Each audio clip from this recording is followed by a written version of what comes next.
اب بات یہ ہے کہ وافدہ صاحب نے جو کچھ فرمایا، وہ پگڑیوں کو فٹ بال بنانا، یہ کرنا وہ کرنا، میں نے پہلے بھی عرض کیا تھا کہ عدالتوں کے جو جج ہوتے ہیں نا، وہ پریس کانفرنسیں نہیں کر سکتے، وہ بیانات جاری نہیں کر سکتے، بالکل۔ ان کے لیے ان پر اس طرح سے اظہار خیال کرنا اور پریس کانفرنسوں کے ذریعے انہیں تنقید کا نشانہ بنانا، یہ کوئی دستوری اور قانونی عمل نہیں ہے۔ صحیح۔ ان کے فیصلوں پر آپ اظہار خیال کر سکتے ہیں، ججوں کی ذات کو موضوع بحث نہیں بنا سکتے۔ ہاں، اگر آپ کو شکایت ہے تو درخواست دے دیجئے سپریم جوڈیشل کونسل۔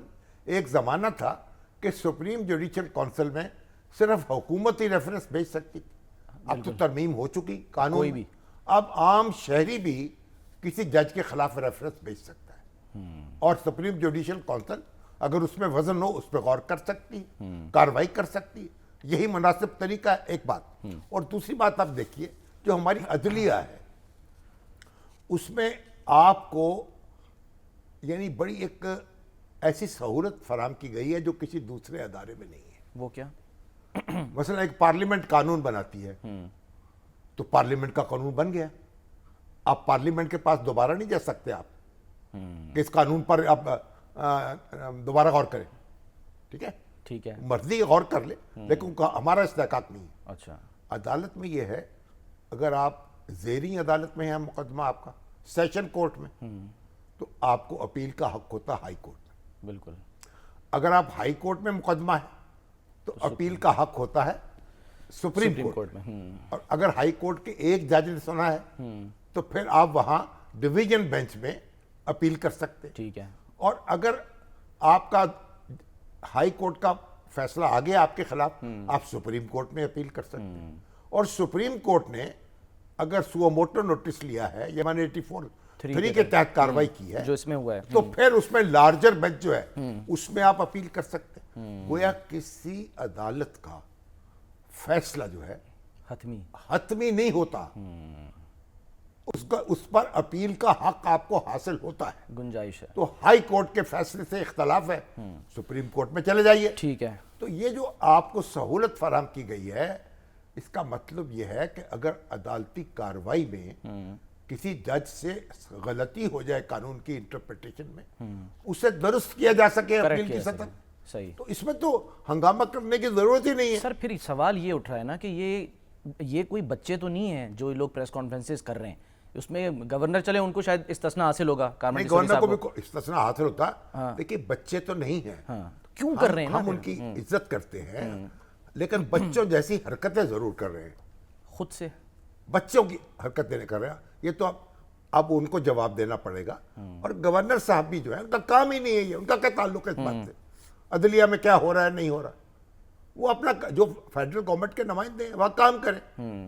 تو اس لیے جمہوریت جو ہے وہ انارکی کا نام نہیں ہے، جو منہ میں جو کچھ آ جائے وہ اگل دینے کا نام نہیں ہے، یہ احتیاط کا، آداب کا نام ہے۔ لیکن ہمارے سیاسی لیڈروں نے جو ہنگامہ اٹھا رکھا ہے، جو مچا رکھا ہے، اس کے نتیجے میں یہ ساری ہم نے ایک بدتمیزی جو ہے اس کا ایک سیلاب ہے جو عمدہ چلا رہا ہے۔ اس سے پہلے آپ دیکھ لیں کہ توہین عدالت کے نتیجے میں کیا کچھ ہو چکا ہے ماضی میں، ریسنٹ ماضی میں بھی، اور نواز شریف صاحب کو نوٹس جاری ہوا توہین عدالت کا، حالانکہ چیف عدالت بلا نہیں سکتی وزیر اعظم کو، پروٹیکشن حاصل ہے اسے، بتایا آپ نے، نوٹس دے دیا۔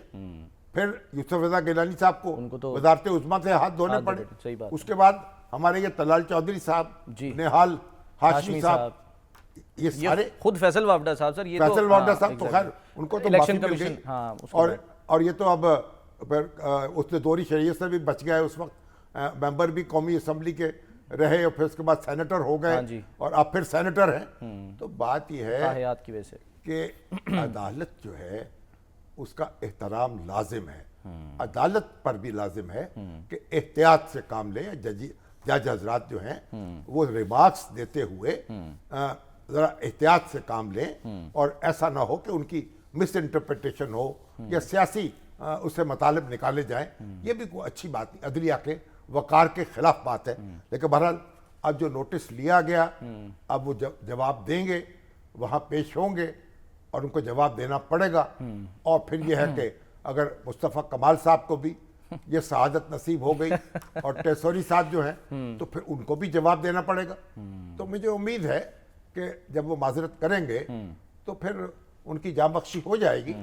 لیکن یہ اب دوسرے ہمارے جو اب آپ دیکھیے ہمارا آئین جو ہے وہ بہت سخت ہے اس معاملے میں, اور اس میں جو ہم نے ڈسکوالیفیکیشن اور کوالیفیکیشن مقرر کی ہے ارکان اسمبلی کی, اس کے نتیجے میں اگر آپ توہین عدالت کے مرتکب ہوں تو آپ کی رکنیت ختم ہو جاتی ہے.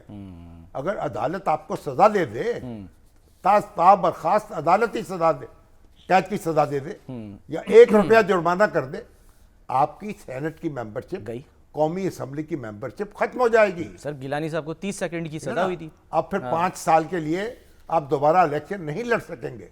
تو یہ ساری احتیاطیں لازم ہیں, لیکن ہمارا اب جو ان کا معاملہ سپریم کورٹ نے نوٹس لیا ہے تو وہی طے ہوگا. کل اس کی سرسماعت ہوگی.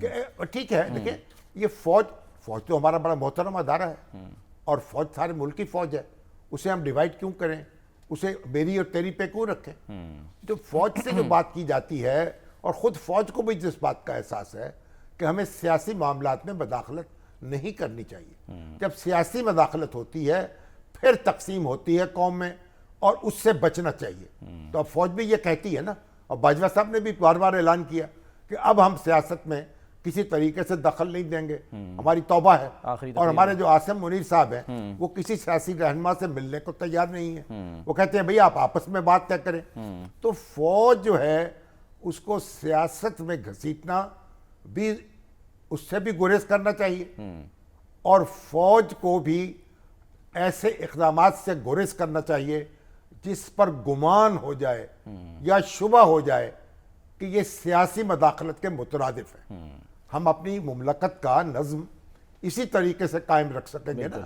بدقسمتی سے ہمارے یہاں بار بار مارشاء اللہ لگے ہیں, ہمارے دستور منسوخ ہوئے ہیں, معطل ہوئے ہیں, ہمارا معاشرہ جو ہے عدم توازن کا شکار ہوا ہے, اور بہت سے ایک اس سے مشکلات میں ہماری اضافہ ہوا ہے. لیکن اس کا یہ مطلب نہیں ہے کہ ہم اپنا مستقبل جو ہے اس کو سنوارنے کی کوشش نہ کریں اور خود ہی مامے بن کے آ جائیں. کوئی فوج کا ماما بن گیا, وہ عدلیہ کا چاچا بن گیا, کوئی سیاست کا دادا بن گیا. وہ بھائی آپ سب شہری بن کر رہیں اور شہری بن کر بیہیو کریں, آپ کو کوئی کسی ٹھیکیدار بننے کی ضرورت نہیں.